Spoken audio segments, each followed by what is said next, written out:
दोस्तों, मैं डॉक्टर नीलू कुमारी एक बार फिर से आपका स्वागत करती हूँ अपने इस चैनल में एक नए टॉपिक के साथ।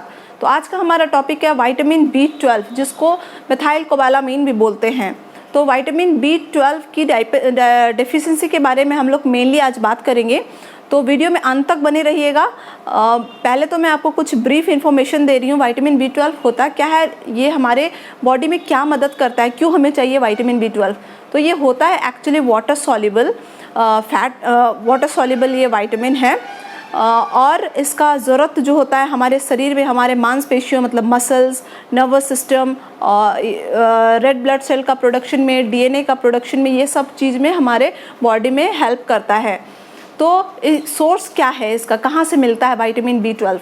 Vitamin B12 mainly animal product, animal food से ज़्यादा मिलता है, जैसे कि मीट हो गया, चिकन हो गया, फिश हो गया, एग हो गया, जितने भी पोल्ट्री होंगे पोल्ट्री से मिल रहा है। डेयरी प्रोडक्ट, दूध, दही, छाछ, मक्खन जो भी हैं, ये सारे में होता है। और जो नॉन वेज के अलावा मिलता है वो है फोर्टिफाइड फूड। फोर्टिफाइड फूड मतलब किसी भी खाने में उसको उस विटामिन या जो भी जिस चीज़ से फोर्टिफाइड किया जा रहा है उस चीज़ का मात्रा उसमें डाल के उसको रिफाइन किया जाता है, तो उसको फोर्टिफाइड फूड बोलते हैं। ये चेक करने के लिए आप जब कुछ खरीद रहे हैं, एग्जाम्पल अगर आप अरहर का दाल खरीद रहे हैं तो उसका न्यूट्रिटिव एक वैल्यू होता है, पीछे एक लेबल रहता है, उसमें आप चेक कर सकते हैं कि क्या उसमें विटामिन B12 है या नहीं।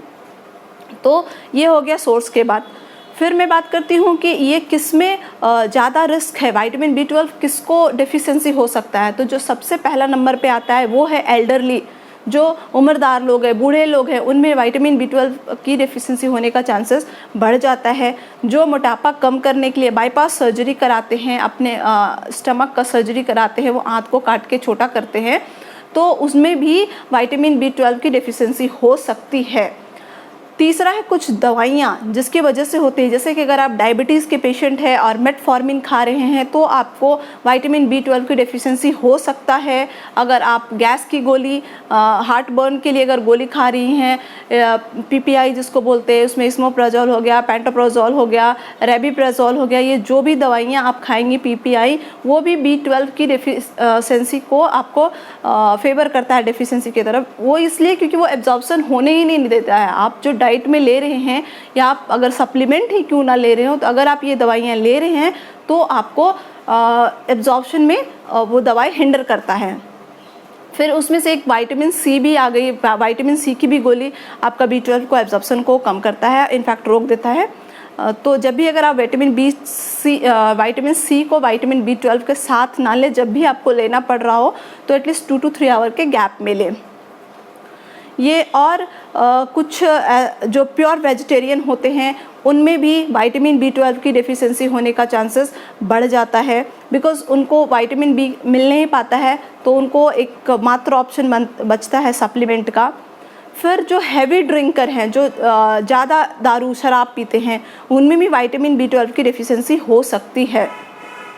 नॉर्मल लिमिट में लेने से कोई प्रॉब्लम नहीं होगा, एक्सेसिव लेने वाले को ही होता है। अगर आपको नॉर्मल लिमिट जानना है अल्कोहल का, तो आप मेरा पिछला वीडियो देख सकते हैं, सेफ लिमिट ऑफ अल्कोहल मैंने बना रखा है। फिर मैं बात करती हूँ, ये तो हो गया इन लोगों में हो सकता है।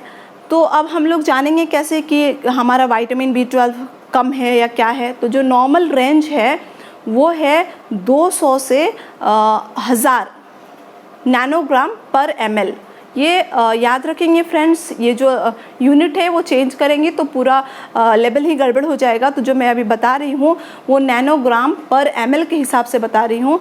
तो 200 से 1000 तक नॉर्मल है। अगर 100 से 200 के बीच में है तो डेफिशिएंसी है, माइल्ड डेफिशिएंसी है। लेकिन अगर 100 से कम है, 100 से कम है, तो फिर आपको सीवियर डेफिशिएंसी है। फिर आपको सप्लीमेंट लेना होगा, हो सकता है इंजेक्शन लेना होगा, डिपेंडिंग अपॉन योर सिचुएशन। आप अपने डॉक्टर से कंसल्ट करेंगे। मेनली ये लिमिट है, इतना नॉर्मल रेंज ये है और इतना के अंदर जाएगा तो आपका कम होगा। फिर मैं बात करती हूँ सिम्टम आखिर कैसे पता चलेगा कि आपको विटामिन B12 की डेफिशिएंसी है। तो वैसे तो इसका कोई भी जो सिम्टम है वो एकदम एग्जैक्ट नहीं, वेग सिम्टम भी प्रेजेंट करता है, लेकिन जो इम्पॉर्टेंट है वो है, पहला नंबर पे आता है पेल। आप थोड़ा पीला पेद रखेंगी, थोड़ा दिखेंगी, शरीर भी थोड़ा, स्किन जो है या आपकी आँख वाला जो वाइट दिख रहा है वो पुतली, वो भी आपका थोड़ा थोड़ा पीला दिखने लगेगा। वो इसलिए होगा बिकॉज़ मैंने आपको बताया कि आरबीसी का फॉर्मेशन के लिए, प्रोडक्शन के लिए हम लोग को क्या, रेड ब्लड सेल जो होता है उसका प्रोडक्शन के लिए हमें विटामिन B12 चाहिए। अगर विटामिन B12 की कमी होएगी हमारे शरीर में तो आरबीसी का बनना कम होगा। अगर आरबीसी बनना कम होगा तो डेफिनेटली हमें एनीमिया की तरफ जाएंगे, खून लेवल कम होगा तो हम पीला तो दिखेंगे ही, वाइट येलोइश टिंच भी आ जाएगा। तो ये पहला था। दूसरा जो है वो बहुत इम्पॉर्टेंट है और बहुत सीरियस सिम्टम है इनका, वो है कि झुनझुनी, टिंगलिंग सेंसेशन या फिर पेन। आपको लगेगा कि सुई या पिन मेरे हथेली में या सोल में या पाम में कुछ चुभना, वैसा चुभेगा। एक्चुअली ये होता इसलिए है क्योंकि नर्व डैमेज हो जाता है। अगर आप विटामिन, जैसा कि मैंने आपको पहले बताया कि हमारा नर्वस सिस्टम में भी बहुत काम होता है जो विटामिन B12 करता है।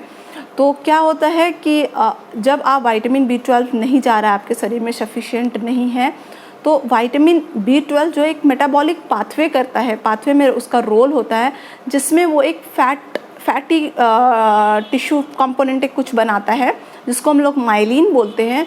वो जो माइलिन बनाता है वो नर्व को प्रोटेक्ट करता है, जितने भी हमारे बॉडी में नर्व हैं उस नर्व को प्रोटेक्ट करता है, इंसुलेट करता है। एक तरह से एक लेयरिंग होता है उसके ऊपर में। उस लेयरिंग, जब तक वो लेयरिंग सही रहता है तो सारा फंक्शनिंग ठीक होता है। जब विटामिन B12 जा ही नहीं रहा है, शरीर में डेफिशिएंसी है, तो वो लेयरिंग वीक पड़ जाता है, थोड़ा कमज़ोर हो जाता है और वो प्रोटेक्ट नहीं कर पाता है और फिर नर्व डैमेज हो जाता है।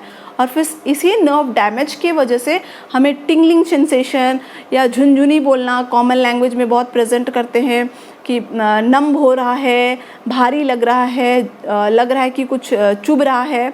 तो बहुत तरह से इसको प्रेजेंट करते हैं। मेनली ये इसी कारण से होता है जो मैंने अभी आपको बताया कि नर्व उसका वीक पड़ जाता है और नर्व डैमेज की तरफ जाता है, तो फिर वो इस तरह का सिम्टम हमें महसूस होता है। फिर दूसरा है वीकनेस, फटीग, बहुत जल्दी थक जाना, बहुत कमज़ोरी लगना, ये भी एक सिम्टम है विटामिन B12 की डेफिशिएंसी की। थकते क्यों हैं? अब देखिए क्यों थकान हो रहा है, फिर वही बात है कि विटामिन B12 कमी होगा, आरबीसी नहीं बनेगा। आरबीसी नहीं बनेगा तो क्या होगा ना कि जो आरबीसी है वो हमारे हर सेल में ना ऑक्सीजन सप्लाई करता है। हर सेल ट्रांसपोर्ट जो होता है ऑक्सीजन को, वो आरबीसी के थ्रू, ब्लड के थ्रू ही होता है। तो अगर आप आरबीसी सफिशिएंट नहीं है तो आपका ऑक्सीजन सप्लाई सही से नहीं होगा, और जो ऑक्सीजन का सप्लाई ट्रांसपोर्ट नहीं होगा सेल्स में तो आप जल्दी थक जाएंगे, आपको बहुत कमज़ोरी फील होगा। तो ये उसका कारण है। फिर आता है इसमें कभी कभी क्या होता है सिम्टम में कि आपको मूड चेंज होगा, चेंज मूड होगा। आप कभी कभी बहुत खुश होंगे, फिर अचानक से आपको डिप्रेशन टाइप में लगने लगेगा। तो ये भी एक सिम्टम है। डिप्रेशन के साथ साथ आप भूलने भी लग सकते हैं। डिमेंशिया भी इस विटामिन B12 की डेफिशिएंसी में देखा गया। डिमेंशिया, भूल भी जाते हैं लोग, जल्दी से भूल जाते हैं लोग। मूड स्विंग्स होता है, मूड स्विंग तो नहीं बोल सकते, मूड चेंज होता है। फिर जो हमारा बैलेंस, लॉस ऑफ बैलेंस नहीं हो पाता है, जो नेक्स्ट सिम्टम है उसमें क्या होगा कि जिसको विटामिन B12 की डेफिशिएंसी है और अगर वो ओल्ड एज की तरफ जा रहा है, एल्डरली हैं, तो उनमें क्या होगा, उनका चलने का ढंग चेंज हो जाएगा और ईजिली वो गिर जाएंगे। तो कई बार देखा गया अगर आप विटामिन B12 का इंजेक्शन दोगे इस तरह का पेशेंट को या फिर कोई सप्लीमेंट दोगे तो धीरे धीरे इम्प्रूव होते हैं इस तरह के पेशेंट। तो ऐसा कुछ भी नहीं कि विटामिन B12 से बहुत ज़्यादा सीरियस इफेक्ट होने वाला है, लेकिन हाँ इसका बहुत इम्पॉर्टेंट रोल प्ले करता है। अगर आप प्रॉपर आपका मेंटेन रहेगा फिर आपको कोई दिक्कत नहीं होगा। तो ये मैं बताई कि भूल जाते हैं। फिर देखा गया है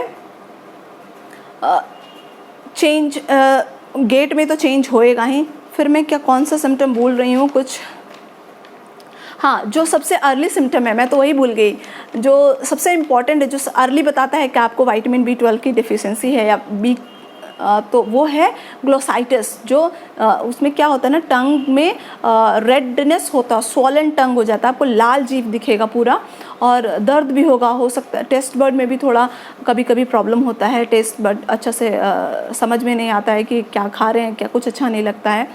देन आपका नेक्स्ट आ गया माउथ अल्सर। ये ग्लोसाइटिस और माउथ अल्सर है, ये सबसे पहला सिम्टम है। आप लोगों में से सबको कभी ना कभी एक बार माउथ अल्सर तो ज़रूर हुआ होगा, और फिर 2-3 बिकोसिल का कैप्सूल खा के फिर आप छोड़ देते होंगे, ठीक हो गया। तो ऐसा नहीं है। अगर वो आपको हो रहा है, विटामिन B12 की डेफिशिएंसी की वजह से हो रहा है, वो अर्ली सिम्टम है, आप लिए ठीक हो गया, बट आपको एटलीस्ट मेंटेन करके कुछ दिन तक खा के देखना चाहिए, या और ब्लड टेस्ट तो ज़रूर कराना चाहिए उसके बाद कि मेरा नॉर्मल लिमिट है कि नहीं। अगर बार बार आपको माउथ अल्सर हो रहा है तो आप विटामिन B12 का टेस्ट ज़रूर कराना चाहिए आपको। फिर आता है ये आई साइट को भी, आई को ब्लड विजन हो जाता है, मतलब विजन में भी प्रॉब्लम करता है। विजन में प्रॉब्लम कैसे करता है? अगर आप जैसा कि मैंने आपको बताया कि नर्वस सिस्टम में बहुत इंपॉर्टेंट रोल प्ले करता है, तो नर्वस सिस्टम जब डैमेज होता है तो ऑप्टिक नर्व जो हमारे आई को जिससे हम देखते हैं, तो ऑप्टिक नर्व सप्लाई करता है, तो वो ऑप्टिक नर्व को भी कई बार डैमेज कर देता है। जब वो नर्व डैमेज करता है, जिसकी वजह से हमें ब्लड विजन या डिस्टर्ब विजन में भी प्रॉब्लम होता है विटामिन B12 की कमी से। और देखा गया है, बहुत एग्जैक्ट तो नहीं है, बट हाँ कभी कभी हाई टेम्परेचर कई बार देखा गया है कि अगर आप हाई टेम्परेचर भी एक विटामिन B12 की कमी की वजह से होता है। कई बार देखते हैं कि पेशेंट को रिलीफ नहीं हो रहा है, फीवर जा नहीं रहा, और उस टाइम अगर विटामिन B12 का सप्लीमेंट या इंजेक्शन कुछ देते होते हैं तो फीवर डाउन हो जाता है। तो ये थोड़ा एग्जैक्ट चीज़ नहीं, बहुत रेयर केस है ये, हमेशा नहीं होता है इस तरह का। तो फिर मैं आती हूँ, ये तो सिम्टम मैंने बता दिया। अब एक है functional vitamin B12 deficiency. Functional vitamin B12 deficiency वो होता है जिसमें कि जो आपका सिम्टम है, जो आपको पता चलेगा, वो जैसे कि मैंने आपको सारा सिम्टम अभी बताया, ठीक उसी तरह का कुछ सिम्टम आपको आएगा। बट जब आप विटामिन B12 का आप जाँच कराने जाएंगे, ब्लड रिपोर्ट, तो नॉर्मल जो लिमिट है वो एकदम नॉर्मल रहेगा। तो इसमें क्या होता है कि एक प्रोटीन होता है जो कि विटामिन B12 के साथ बाइंड करके और वो ट्रांसपोर्ट करता है बाकी सेल्स में विटामिन B12 को।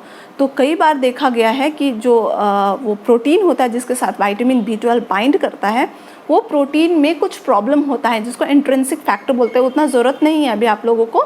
तो वो जो प्रोटीन अगर डिफेक्टिव रहेगा, उसमें कुछ प्रॉब्लम अगर होगा, तो फिर ये फंक्शनल विटामिन B12 डेफिशिएंसी का एक क्या बोल सकते हैं इसको हम लोग, ये बीमारी होता है जिसको फंक्शनल बोलते हैं। उसमें लिमिट सारा नॉर्मल लिमिट के अंदर रहेगा, लेकिन सिम्टम आपको वैसा देगा। ये क्या होता है, कई बार ना न्यूरोलॉजिकल कॉम्प्लिकेशन क्रिएट करता है, जो कि स्पाइनल कॉर्ड तक भी आपको प्रॉब्लम कर सकता है। फिर मैं बात करूँगी, ये तो आपको मैंने ऑलमोस्ट सब कुछ बता दिया। अब मैं जो बात करने वाली हूँ वो है कि कितना डेली रिकमेंडेशन है। तो डेली रिकमेंडेशन हमें कितना खाना चाहिए, तो RDA के अकॉर्डिंग हमें छोटे बच्चे को 0 to 6 मंथ, अगर किसी बच्चे को हो रहा है 0 to 6 मंथ वाले जो बच्चे के हैं, उस एज ग्रुप में हमें 0.4 माइक्रोग्राम पर डे चाहिए। माइक्रोग्राम पर डे 6 महीने के बच्चों के लिए। फिर 7 महीने से लेके 1 साल तक के बच्चों को 0.5 माइक्रोग्राम, ये माइक्रोग्राम पर डे के हिसाब से है। फिर आप आ गया 1 साल से लेके 3 साल के बच्चों तक 0.9 माइक्रोग्राम पर डे। फिर 4 साल से 8 साल के बच्चों के लिए 1.2 माइक्रोग्राम पर डे। फिर 9 से 13 के लिए 1.8 माइक्रोग्राम, और 13 साल से ऊपर के सभी बच्चों के लिए, सभी बड़ों, फीमेल मेल सब के लिए 2.4 चाहिए। और फिर मैं बात करती हूँ, ये तो हो गया 13 साल के तक के बच्चों के लिए। उसके बाद उससे ऊपर का सबको 2.4 चाहिए। प्रेगनेंसी में जब प्रेग्नेंट लेडी को 2.6 चाहिए प्रेगनेंसी में, और लैक्टेशन जो अभी दूध पिला रही हैं लैक्टेटिंग मदर को 2.8 माइक्रोग्राम पर डे के हिसाब से चाहिए। तो ये हमारा आरडी है। मैं इसको मेंशन करूँगी अपने डिस्क्रिप्शन बॉक्स में, अगर कुछ छूट रहा है, अगर मैं भी मिस कर रही हूँ तो ये आप चेक कर सकते हैं मेरे डिस्क्रिप्शन बॉक्स में जाके। तो ये डेली रिकमेंडेशन जो अलाउंस होता है, आरडी है जिसको बोलते हैं, ये आपका इस हिसाब से है। तो अगर आपको लग रहा है कि आपको ये सारे कुछ सिम्टम हैं और कुछ थोड़ा सा भी डाउट हो रहा है, तो आप एक बार अपना ब्लड टेस्ट करा के देख सकती हैं। जैसा कि अब आप अभी तो ये वीडियो देखने के बाद आपको खुद समझ में आ गया होगा कि मेरा कम है या क्या है। आपको अभी किसी डॉक्टर से मिलने जाने का एटलीस्ट इतना तो पता कर सकते हैं कि आपको कम है या क्या ज़रूरत है, कितना ज़रूरत है। उसके बाद आप अपने नज़दीकी डॉक्टर से मिल के आप डिस्कस करके जो भी आपको प्रॉब्लम है उसको सॉर्ट आउट कर सकते हैं। तो उम्मीद करती हूँ आपको ये वीडियो अच्छा लगा हो और काफ़ी इन्फॉर्मेटिव लगा हो। अगर ऐसा है तो ये इन्फॉर्मेशन आपके सभी फ्रेंड्स को, सभी रिलेटिव्स को जानना चाहिए। तो आप फटाफट इसको अपने फ्रेंड्स के साथ शेयर करिए और मेरे इस वीडियो को लाइक करें। और अगर आप मेरे चैनल में नए आए हैं तो प्लीज़ सब्सक्राइब करें मेरे चैनल को और बेल आइकन को प्रेस करें और नोटिफिकेशन ऑल में जाके प्रेस करें, सो दैट जब भी मैं कोई नए वीडियो डालूँ तो आपको तुरंत ही आप मेरे वीडियो को देख सकते हैं। Thank you.